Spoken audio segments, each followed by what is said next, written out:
Boris Bogdaškins ar 8. Spēles galvenais tiesnesis Latvijas Valērijas Terečko.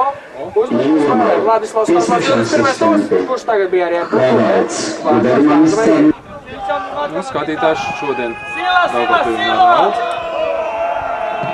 150, nav 200 skatītāji. Varbūt arī ne, labs sitiens jau. Labs sitiens. Var redzēt, ka viņš ir pamatīgi uzvilcies un grib spēlēt, tāpat kā Vladimirs Valkovs, kurš tagad iespēlē Jurijus Sokolovs.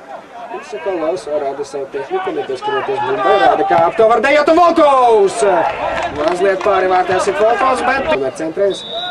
Liek uz to, ka būs sitiens un Duņģiks ir ļoti labs sitiens un Marks Bogdanovs uzdeva augstumos un pēc ilga pārtraukuma stūra sitiens pieejams Ziziņam. Iespējas, ka tieši viņa teritorijā.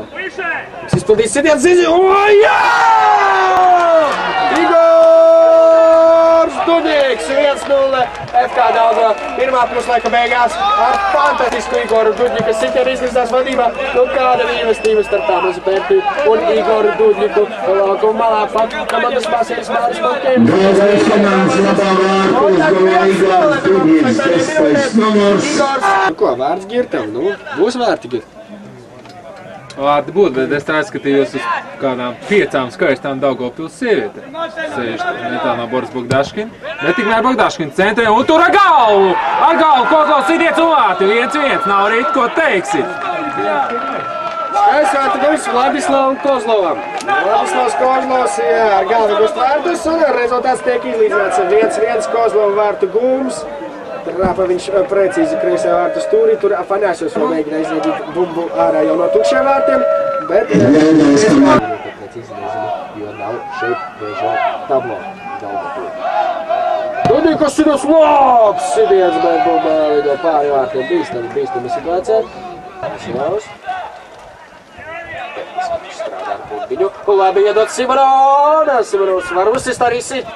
Tā ir piespēl Sokolovs, Sokolovs! Tiek fiksēta aizmuguri jebkurā gadījumā, bet ko ar bumbu izdarīja Jurijus Sokolovs. Viņš no Kortezuma nav ātri, viņš nespēja uzskrīt pa Piljānu, un tas jāsaka diezgan. Jā, Kortes rāda, ka ir guvis smagu savaidījums. No mūsu vietām bija acīm redzēs, ka viņam ceļgalvenais pat nepieskārās. Bet tā jau rāda. Kompensācijas laiks 3 minūtes. Kortes pret Duņģiku, Kortes labi apspēl Duņģiku, un Kortes var izieties pret vienu Kortes! Un uzsit virsū Mārim Eltemanam lieliski.